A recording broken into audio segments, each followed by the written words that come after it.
I'm Derek Eyring. I've been in the real estate business for over 3 decades. I'm an entrepreneur at heart, and I'm always paying attention to real estate trends, industry innovators, and business influencers. I'm Alan Smith. For over 25 years, I've helped buyers and sellers with their real estate needs. Join us on this podcast. Let's talk about strategies to help you play this real estate game to win. Join us as we search out the latest trends, hot topics, red flags, and deal breakers in every episode of Market Movers. We're rolling? Yeah, I guess we're rolling. I guess How about we're that? rolling. Here we are, another month's gone by. Al, we've been talking a lot about just articulating our value to our clients and letting our clients know what we do. Right. And I thought we'd just flip that on its head today and talk about what would it take to sell our own house. Sure. So in other words, if we weren't real estate brokers or we didn't know any real estate brokers, what's involved in the process? Yeah, I mean, and try to be as objective as possible and just tell people how they can do it themselves. Sure. And I know that's kind of counterintuitive to what we do, but it also opens up a good conversation as to what it really takes to get a home sold. So let's just start at it. And let me tell you one thing first. I recently sold my own house. Mm-hmm. And I have to tell you, to start with, the thing that came up the most was something that I could not control in a process, and that was my emotions. That, I think, is the one thing that no matter how much we talk about it, we won't be prepared for that. So as a seller, I think right up front, be ready to check your emotions. Yeah, I can, that's interesting you would bring that up, because if you've been doing this for a long time as a real estate broker, we tend to kind of try to downplay emotional. It's our job to keep our clients on a pleasant roller coaster, not a terrifying roller coaster of emotions, right? Because there will be ups and downs. And I think we forget a lot of times what our clients are going through, what's keeping them up at night, right? So if you're thinking of taking on the role of selling your home on your own, then be aware that you're going to have to be more aware of those emotions, because it's so easy to react if you get upset, especially if you overhear a buyer saying something about a change they would make to your home. Maybe they want to change the paint in the living room, and you spent 2 weeks picking out that paint. It's going to be very easy to be upset. How come they don't like my paint, right? Absolutely, and so a little thing like that can spiral out of control and taint your whole opinion on the process. So it's a little stuff that's usually like a splinter on a handrail, that just bugs you every time. And let's be honest, if you're going to try to sell your own house, it's usually because of a financial decision. It's going to cost me less, right? Right. And in my case, let me just convey this to you. I wish in hindsight, I would have hired somebody to take care of my listing. Wow. And here's why. I got into a situation where we had an offer that was all cash, and it was for less than what I had anticipated. And in the first place, I think I priced my property too low, because it's very hard to be objective when it's yours. When it's your home, yeah. And in my case, instead of going for the stars, on price, I didn't want to overprice it and sit on the market. And I just, we're supposed to know, but when you really start looking at the numbers and you're emotionally involved, it's a little different, right? Sure. So I probably underpriced my house a little bit. And then I probably, because of my emotions, I got this offer. It was cash. And I thought, boy, I really need to make this happen, because I had purchased another house and I couldn't afford to not sell before I purchased, right? So I made a kind of a quick decision. And then I got some other offers almost as soon as I made the decision that were significantly higher. And it was too late. And if I would have had somebody say, slow down, it's gonna sell, the same things that I always say. Right? If they would have just said, slow down, it's gonna sell, I've done my homework, you just have to relax and give this a little more time, let the market play out, I would have been tens of thousands of dollars better off. I could have paid another broker to handle everything, not incurred all those emotions all the way through the transaction, and I would have been better off. My net proceeds would have been higher at the end.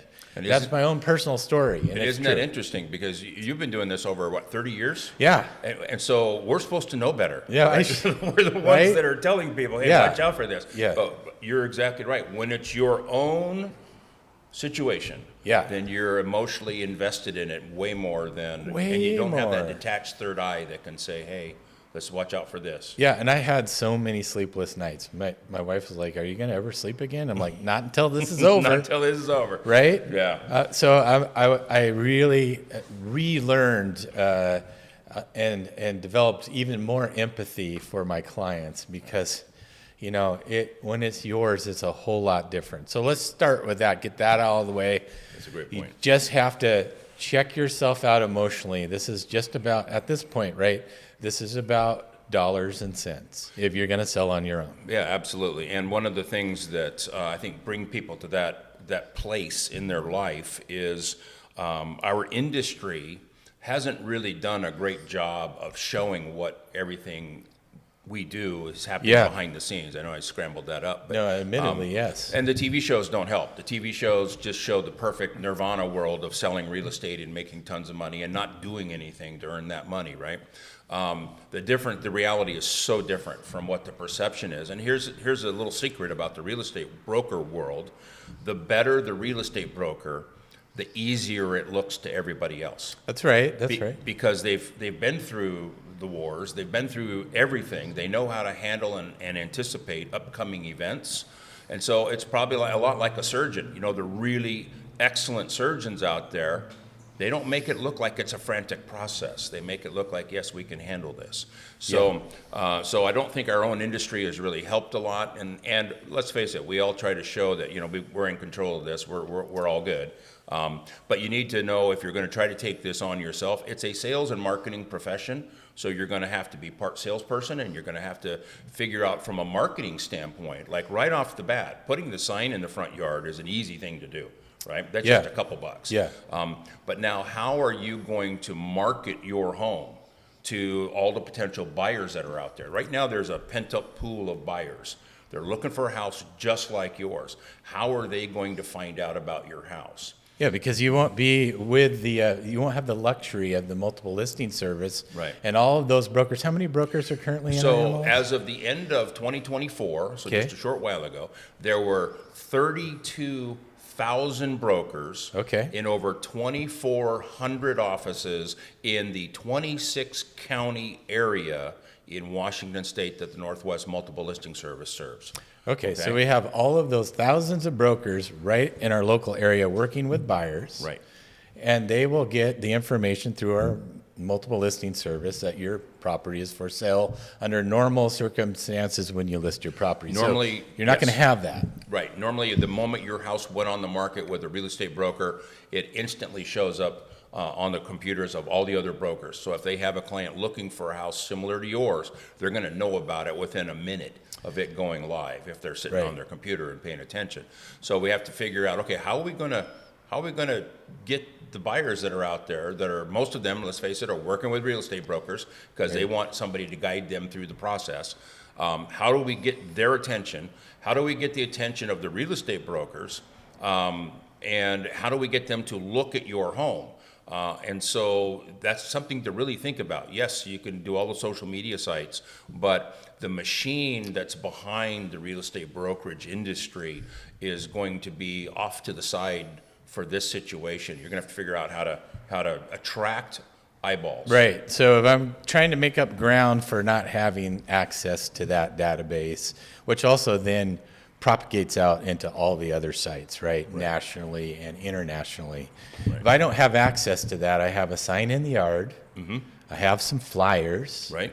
I might be able to go around to the local real estate brokerages and say, here's my flyer. Right. And, you know, talk about, you know, if I get a good offer, maybe I'll cooperate and pay compensation. Sure. Maybe I won't. Maybe I won't. Let's see Right. what happens. Right. Right, because you're trying to save money. Sure. Right, so that's the first thing. We got to get the word out. Got to get the word out. So obviously all the social media sites, Facebook, Instagram, you know, all the that stuff. whatever ones are still here today. Yeah. But you really have to put on your marketing cap and say, okay, how can I attract eyeballs to my property? Because let's face it, you're not the only property on the market. Yeah. And all the other properties that are listed with a real estate broker are a much easier process for buyers and brokers to find.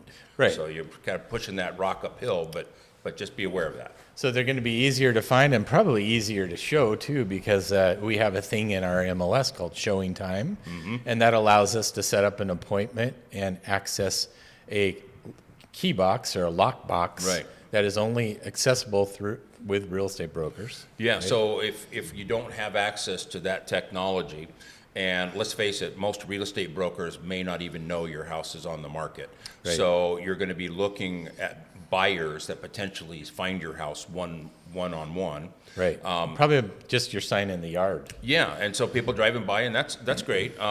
But now, how do you schedule those showings? Because now you're going to have to work around your work schedule, your lifestyle, to accommodate a buyer. And if there's one thing that I know about buyers, it has to be easy, because we used to have this old saying in the retail world that customers only want three things. They want it yesterday, free, and perfect. And buyers in real estate right now are so animated and so focused in on what's going on in the market. It's almost like shiny object syndrome. You know, oh, there's a new one. Let's go There's get a new one, yeah. And if they can't get in there right away Yeah. and look at it, they start to lose interest. And then another one pops up, and it's in their feed because they're maybe working with a broker, and they're like, oh, okay, well, let's go over here. This one's easy to go see, Right. rather than this one is difficult to see because of work schedules or Right. Or just life. So we're going to have to make it easy to show.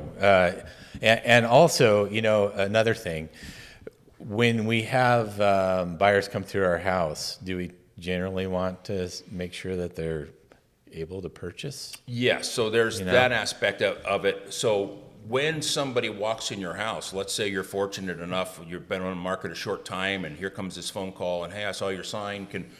I think the house might be perfect. Can we come take a look? And let's say they come in, and let's say they actually keep their appointment. Yeah. You know, you Well, didn't there's that too, you right? didn't cancel the camping trip. There's a 50% chance that Yeah. they're not going to keep their appointment. So let's say, though, they do show up. The big question is, okay, how do we really know? What does a pre-approved buyer look like? Yeah. What do they say the right things? What do they look like? One of the advantages of a real estate broker in the transaction is they've already had their clients pre-approved before they ever put them in a car to go show them houses, if they know what they're doing. Because we want to make sure we're showing our clients houses that are in their price range, that they're going to be able to afford, and we're not wasting their time, right? So without that filter in place, you're going to have to kind of take on the role as maybe a loan officer without offending a buyer by assuming that Yeah. they're not qualified. I mean, that's not the first thing you 'Cause want there to go the hit them emotions, with when right? they walk into the house. Is, Yeah. Are you pre-approved? Right, pre-approved, yeah. I mean, that's going to be a turnoff. So you got to find a way to figure out who you're letting into your house. Sure. For And various reasons, lots right? of reasons, right. And that's a challenge. And on our side, on the brokerage side, when we're working with buyers, we now have to have a fairly extensive conversation about compensation. Right. And that's also when we talk about approval and all that other stuff. Yeah. So by the time we get to your house, we know pretty much where our buyers are at, what they can afford, what they can't afford, what their comfort level is, where they want to purchase, all those things. Right. But you don't, as a for sale by owner or listing it yourself, you're not going to have the luxury to have those conversations up front. Right, and so, you know, you'd probably want to say, like, well, you know, can you get me some kind of a letter from your lender that shows that you're approved? And then that's going to put the responsibility on the buyer's shoulders to go find a lender if they haven't done so already. Right. And how does that process work? So there's some moving parts here. It can be done, Yeah. but there are a bunch of moving parts. But we kind of skipped over one thing before the showings even. Right. Is the home ready to show?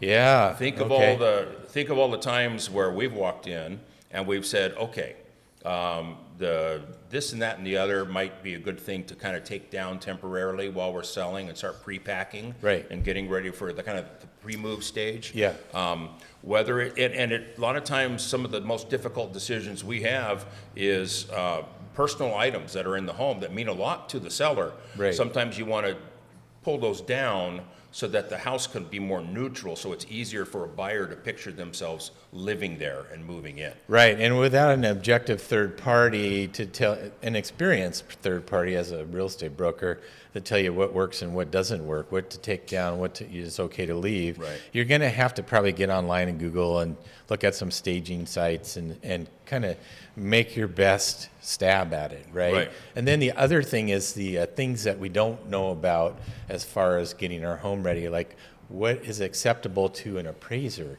Sure. Are there things about the house that an appraiser might notice and call out? Right. For example, are your hot water tanks strapped down with earthquake straps? That's How many gonna times do we get called on that? almost every time. Yeah, I know. Right? I know. Do you have Yeah. CO2 detectors? That's Right. a federal situation there Yep. where you have to have those in your house, right? Yep, you got to have the detectors. You have to have all the health and safety requirements in place. And then also just, how appealing is the home when they come in? Does it look good? Does it smell good? Is it clean? Is it tidy? Is it, I don't like using the word decluttered, but I think you know what I mean if I say decluttered. How do all the rooms look? Is it ready to show Right. to a buyer? And one of the best things you can do as a seller is go across the street from your home and kind of detach mentally from the fact that this is your home and look at the front of your home and ask yourself, how does this appeal when people are driving? What's my curb appeal factor here? And you may see some things that you think would kind of jazz it up a little bit. And if you're ever in a point where you say, gosh, do you think we should do this? The answer to that is usually yes. Because Yeah. it popped in your mind that, okay, maybe we need to edge those flower beds. We need new bark. We need all these things Right. that a pro's going to come in and say, hey, this would be a good thing to do. But you're going to have to take on that role too. So you want it to pop, and you want the property. Once you've gone through all these steps, and the buyer's now looking at your property, you want them to pick your property over all the other ones they may have seen. And so you really, just like now you're kind of on a level playing field. Now you're just competing against the rest of the market. Right, And so right. how does it stand up? I think we all have a tendency, in our own homes to become a little bit blind. Sure. To the fact that we maybe shouldn't have 7,000 blankets piled up in the corner or whatever the case may be, right? Yeah. Why is my bread machine over in the corner on the kitchen counter? I haven't made a loaf of bread in 3 years. Right. So, yeah. and that's why it's always nice to have somebody else say, hey, fix this, fix this, fix this. Right. But if you don't know, then you can always also go around and look at other open houses and look what the competition looks like, right? And try to mimic you should that. definitely do. You should, because you're kind of your own captain here. Yeah. You should go out every weekend if there's open houses in your neighborhood, and you should be really focused on what your competition is doing, because they really are. They're your competition. Yeah. And just kind of see what's going on, and then of course, once you find your buyer, and then you get to a point where the buyer's pre-approved. Well, now it's paperwork time. Yeah, And- so we've gotten our house on the market. We've gotten the word out. Right. We've managed to attract a buyer. Yep. And now they want to do something. So that's in itself a huge accomplishment. Congratulations. That's not really easy, Yeah, right? Especially when you're working with much narrower field of buyers because they're not going to see your house. Right. So you kind of, once you get to this point, congratulations, you just completed the first leg of the triathlon. Right. Right? Right. But we've got But more to there's go. more? There's more. I got a buyer. There's more. But wait, there's more. So now we have to do our paperwork, right? Yeah. How are we going to do that? Well, in Washington State, we've standardized a lot of our real estate forms so that anywhere you go, the various multiple listing services are using the same overall form, concept, or template. Right. We'll have our producer flash up a page 1 of the general purchase and sale agreement. This is the one the realtors use. You won't be able to get a copy of this if you're a buyer writing your own offer, but if you're a seller, you'll generally see something like this. Yeah, and so as you're looking at this form, you'll notice that before signatures, before the addresses of the buyer and seller appear on the bottom of the page, there are 18 categories of information and data that need to be put into this form. Right. So that everybody understands what rules we're playing by, right? And that's just page 1 of what's going to be a 15 to 18-page Right. ultimate contract. So as you get into the paperwork, are you going to hire an attorney to handle this process? And If so, if you're the seller and the buyer says, well, I have my own attorney I'd like to use, how do you feel about that? Wouldn't you like to have your own representative, your own attorney, right? Right. So are we going to get in the battle of the attorneys? Are we going to have two attorneys involved? And the expenses, of course, there. But who's going to take care of the paperwork so that you're protected? Because quite frankly, one of the things that I'm paid for in a transaction is to make sure certain things don't happen. To make sure through experience I know to watch out for this, that, or the other. And is this language here buyer biased or is it seller biased? Right. What's really going on here? So you're going to have to think about the next phase. The second leg of the race is, okay, now we're in contract mode. We need to get this buttoned up so that everybody knows the rules, everybody's playing fair and square, and everybody's getting treated right. And I think most people can bumble their way through a purchase and sale agreement, fill in the blanks. I mean, everyone's intelligent enough to do that. It's just that the unknown things that you're not aware of are the things that can get you later on. So we gotta, you can go online and get as much information as you can. And you might get 80% as a seller. You might pick up 80% of the correct ways to fill out the forms.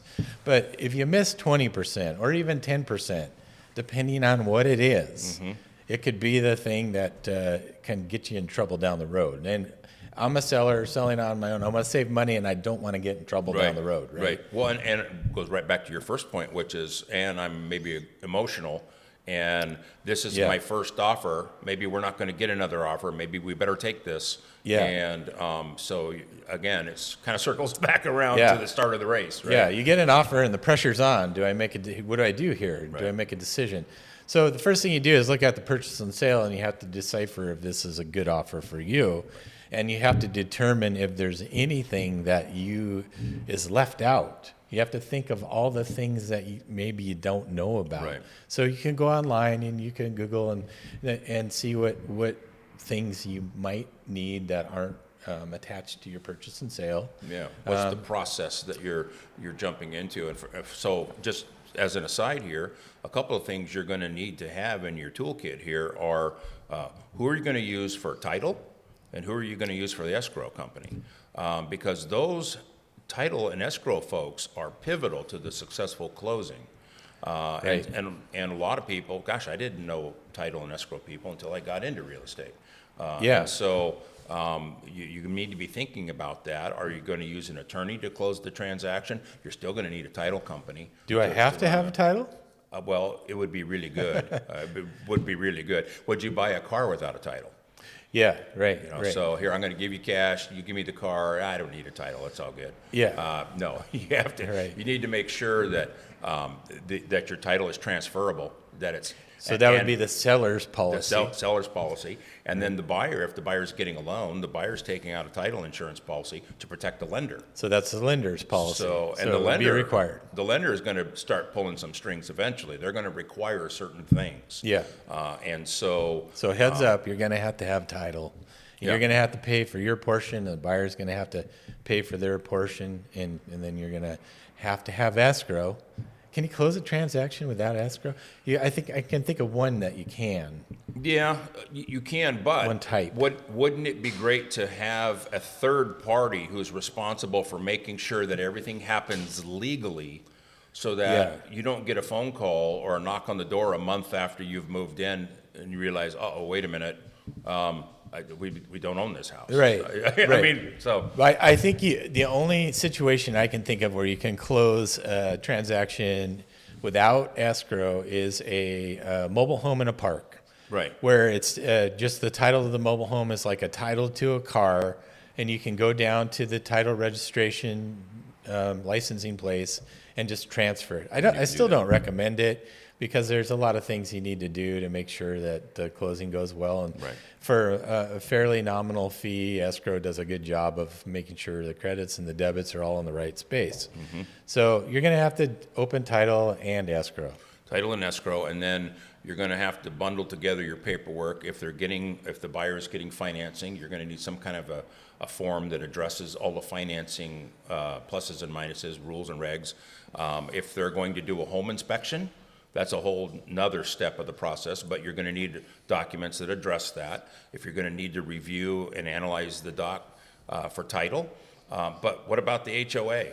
A lot of times buyers Right. wanna know if you're in an HOA. Buyers wanna know, what are the rules and regs? Can I park my boat in my backyard? Right. That kind of thing. They're going to So- want a copy generally of the articles and Yeah.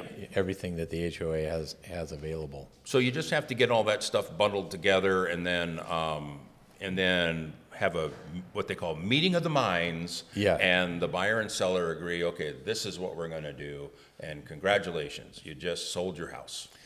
Yeah, but we're not done yet. We're not done yet, because So- now we're in escrow.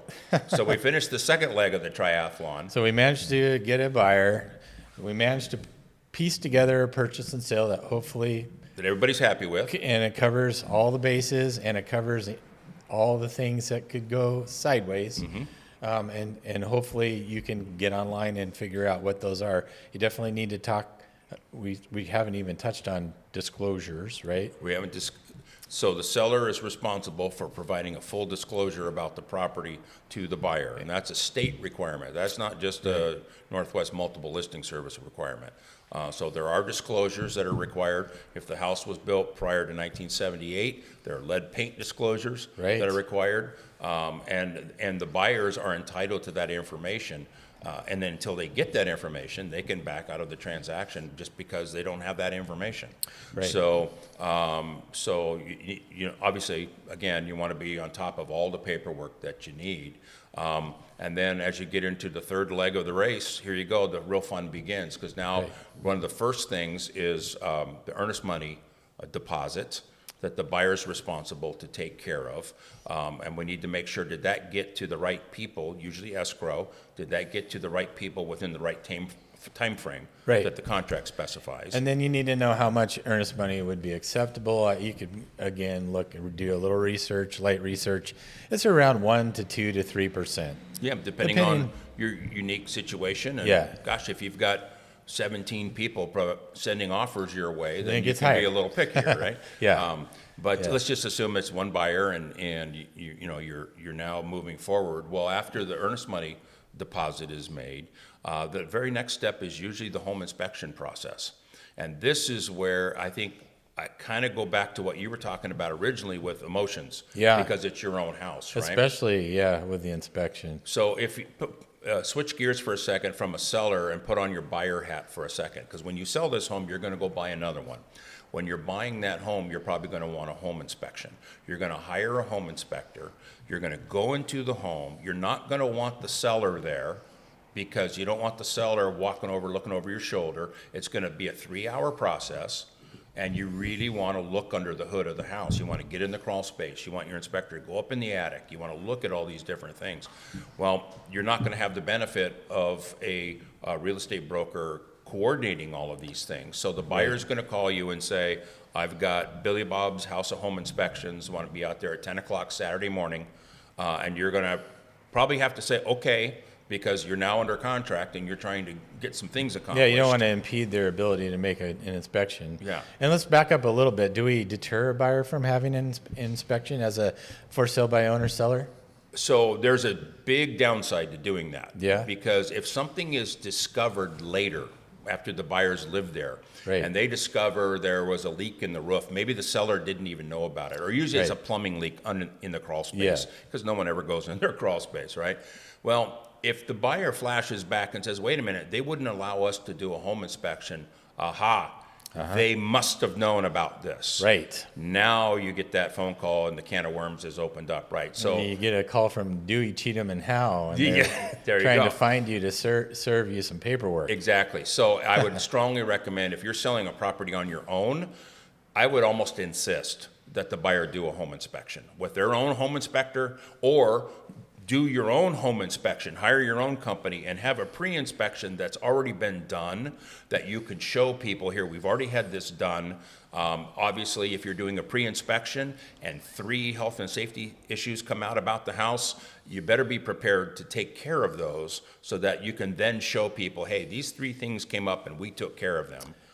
Yeah, and if you don't take care of them, then you have to disclose them, but you don't know that you have to disclose them Right. unless you do a little research. So Yeah. everything needs to be disclosed. Yeah, so once you get to Yeah. that point, then the buyer has the right to ask for repairs or corrections when they're done with their home inspection. But here's the other point I wanted to make. Where are you during the home inspection process? You probably don't want these buyers and a home inspector walking around your house without you being there. I mean, if it's in summertime, maybe you go sit on the back patio and reflect on life. But what are you going to be there in your house? Probably. No, well, and so yeah, you the shouldn't, buyer though. is uncomfortable because this You gotta is the get out of time there.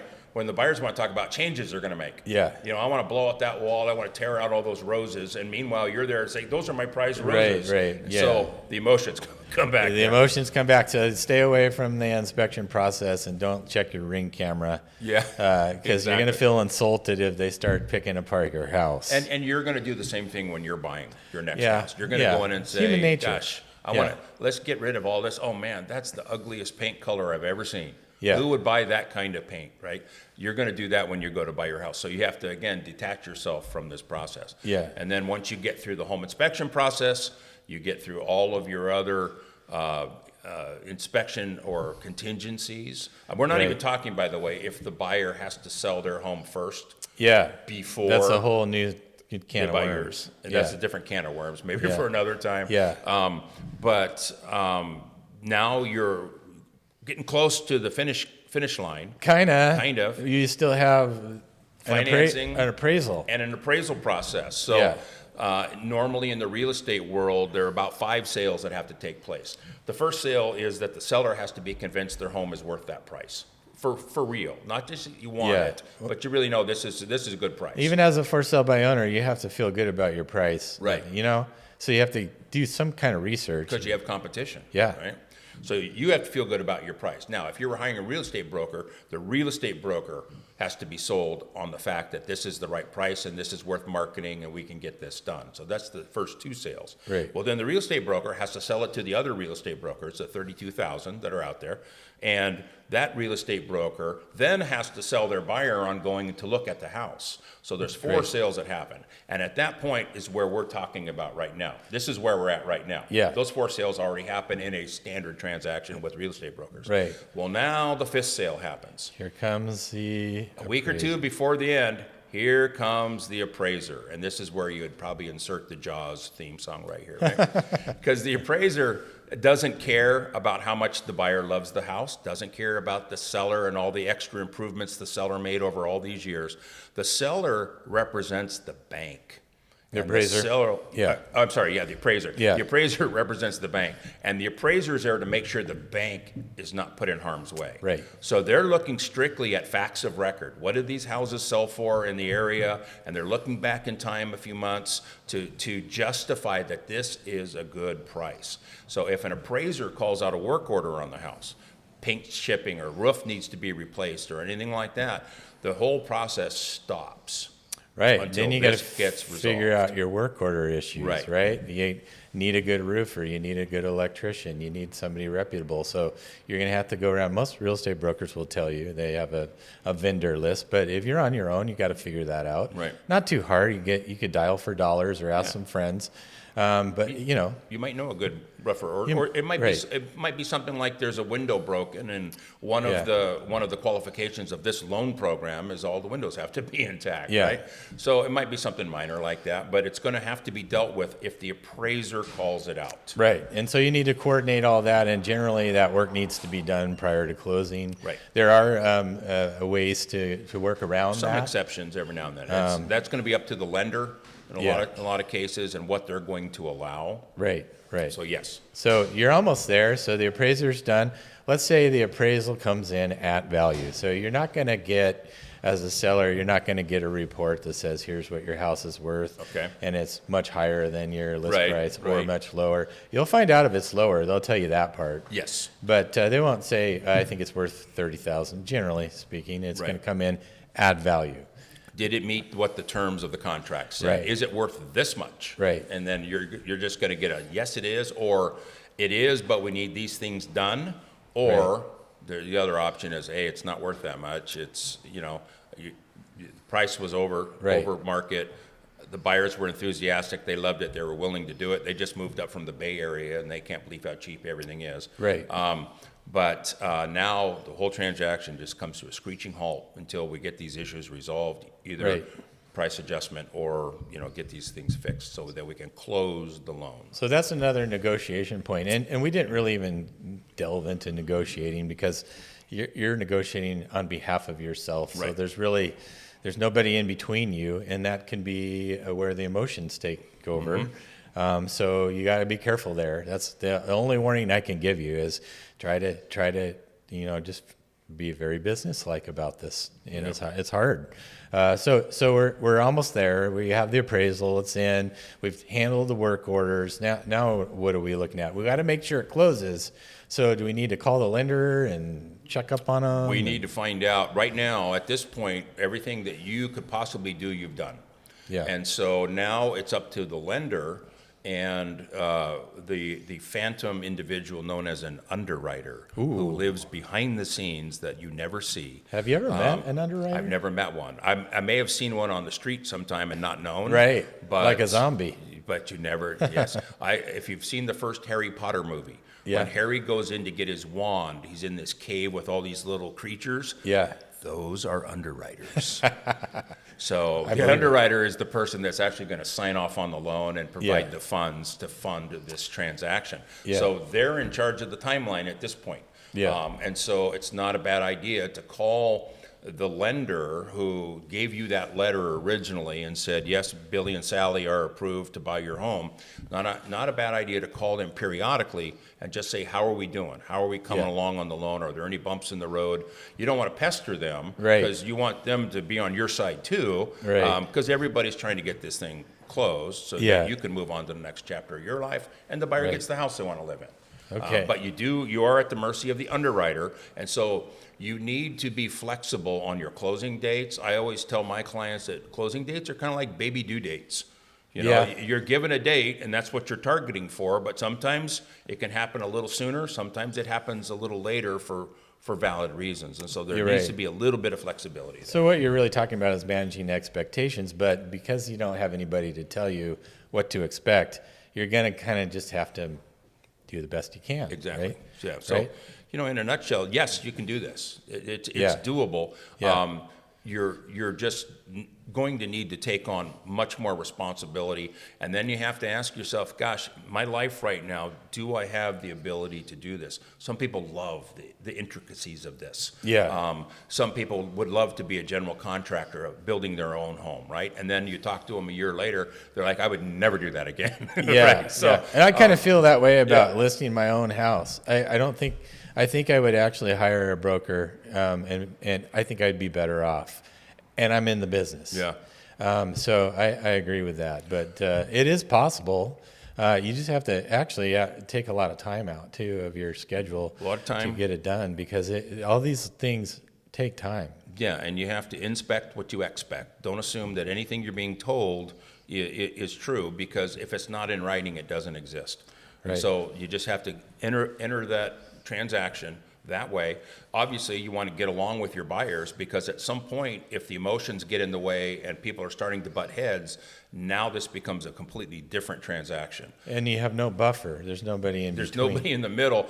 Usually there are two brokers. Yeah. One's representing the buyer, one's representing the seller, and we're able to dispassionately Yeah. discuss outcomes and resolutions to this thing that just came up, and not get the buyers and the sellers all wrapped around the axle on these things. Right. Without that filter, you're going to have to be prepared to sometimes take the high road and sometimes stand your ground. It just depends on what it is. But at the end of the day, if a buyer and seller are butting heads, it's never a good thing.